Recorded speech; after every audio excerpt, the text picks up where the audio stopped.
حافشو 85% أتاو مهرت عالمنا زشفنا هاجرات بأبال نزحزة أبال هاجرات كوجل عسرا زحزة أخيبا أبز حلفة سمون أبدو بأفريقيا كتما جوهانسبرغ تخايدو أبت أخيبا كابتن أبال هاجرات بزحلفن إثيوبيا حويسو 16 هاجرات تساتفنيا قدام مستر دكتور أبي أحمد ون اتجوباي قدم مجمارو حدا معل تقدمهم مس مرحتا جوباي زدالوت هاجر دو بأفريقيا سيري رامافوسا اللي تعوزته أكايدوم يوم بفلاي دما أبهنت مسارة المعاد أن أكايدتو زلالوت بزملكات زلوات مكرو من آدم حلافيت بريس سكرتاريات بيت صحفت قدامي مستر بيلاني سيوم حبيران ككبر ፕሬዝዳንት ሲሪል ራማፎሳ ጋር እንግዲህ ሌላም የተነጋገሩት የነበረው በሁለትዮሽ ግንኙነቶች ላይ ነበረ ምስከቡር ፕሬዝዳንት ሲሪል ራማፎሳውን ካልእና ተዘራረቡሉ ዝነበረ አብ ክልቲያዊ ርክባት ሂቦሚው በፍላይ ድማ ሲሪል ራማፎሳ ንጉባኤ ሕብረት አፍሪካ ዘልዓልውን ሕዝውን አብዝ ጉባኤ ዘልዓልዎ ክንዝንግዑ ዘይብልና ኢትዮጵያ አብ ለውጥ ይኸምዘላ በፍላይ አብ ህንጸት መሰረተ ልምዓት እና ካድናዮም ንርከብ ጻዕርታት ኮሪደር ልምዓት በሐቂ አብዝ አህጉር ለውጥና ምጽት ትርከብ ሓንቲ ናይ አፍሪካ ሀገር በመዃና አብዝ መድረክ ክትሳተፍ ይግባእ አብ ዓበይቲ ሜጋ ፕሮጀክትታት ዘምጻናዮም ዓውታት ዓብይ ህዳሴ ግድብ ምምራቁ ተታሒዙ ንዕኡውን ኢዶም እዮም ናብዚ መድረክ ብምምጻእ ምስ ካልኦት ዓበይቲ ሃገራት ናብ ንስጉመሉ ጻዕርታት ኢኮኖሚ ገጽ ንገጽ ብምርኻብ ኣብኡ ክንዘራረብ እዩ ዝግብአና በዚ ድማ ኢትዮጵያ ትክክለኛ ሃገር ምዃናን አልዒሎም ነይሮም እዮም ኢኮኖሚ ጥረቶች ጋር አቻላቻ ሆነን እዛ ላይ መነጋገር እንዳለብንና ትክክለኛው ሀገር እንደሆነች ኢትዮጵያ እሳቸው እንግዲህ እንደ ሆስት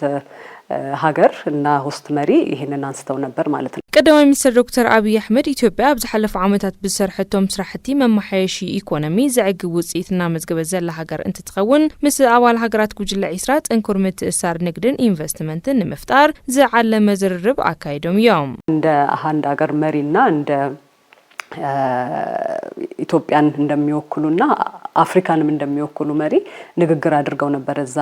G20 መድረክ ላይ ከመራሒ ሓንቲ ሀገር ንኢትዮጵያ ከምዝወክሉ መራሒ ንአፍሪካውን ከምዝወክሉ መራሒ ዝረረብ አካይዶም ነይሮም እዮም ካወጻ ድማ በምክንያት G20 ኮምፓክት ዊዝ አፍሪካ ዝበሃል በጀርመን ኣብ 2019 ዝተጣይሸ መድረክ ነይሩ እዚ መድረክ ናይ ውልቀ ኢንቨስትመንት ንምስሓብ ምስ ተፈላለየ አባል ሃገራት ጉጅለ ዒስራ ንምስሓብን ካልኦትን ንምምጻን ተባሂሉ ዝተጣይሸ እዩ እተን ሃገራት ውሱናት መምሕያሻትና አካይደ ጥጡሕ ከባቢ ኢንቨስትመንት ንምፍጣር ዝገብሩ ጻዕርታት ዝግምገመሉ መድረክ እዩ ነይሩ ሕዚ እቲ ኮምፓክት ዊዝ አፍሪካ ተዛዚሙ ናብ ካልኣይ ምዕራፍና ተሰጋገሩ ብምዃኑ ገምጋም አካይዶም እዮም ክቡር ቀዳማይ ሚኒስትር ውን ኣብዚ መድረክ ዝርርብ አካይዶም ነይሮም እዮም ዝበለጸ ድማ አፍሪካን ንዓቤት ዝመጸትሉ መገዲ ብዚ አፍሪካ ምንም ነገር ክስራሕ ከምዘይከኣል ምስ ሃፍቲ ሰብ ተተሓሒዙ ምስ ዘለና ተፈጥሮአዊ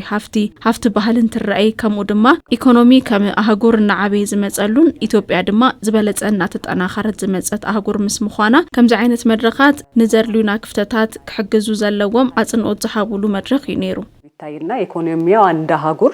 እየዳበረ የመጣ ደግሞ ኢትዮጵያ ደግሞ የበለጠ የተጠናከረች የመጣች ሀገር እንደመሆኗ የበለጠ እንደዚህ አይነት መድረኮች ለሚያስፈልጉን ክፍተቶች መርዳት እንዳለባቸው እና አጽንኦት የሰጡበት አንድ መድረክ ነበር ኢትዮጵያ ጽንቱ ክሊማው ለውጥን ምዕጋት ኣብ ትገብሮም ጻዕርታት ማሕበረሰብ ዓለም አሰናዳይት ሀገር ኮፕ 32 ገይሩ መሪጽዋዩ ኣብቲ ጉባኤ ተሳተፉ መራሕቲ ዝተፈላላየ ሀገራት ውን ኢትዮጵያ እኹል ሓገዝ ንኽትረክብ ከም ዝሰርሑ ዝገለጽሉ እዩ ነይሩ የአየር ንብረት ለውጥን ለመከላከል ያደረገቻቸው ያለችውን ጥረት የበለጠ ለማጠናከርና አሁን ደግሞ በቅርብ ጊዜ ኮፕ 32ን እኛ ሆስት እንደምናደርግ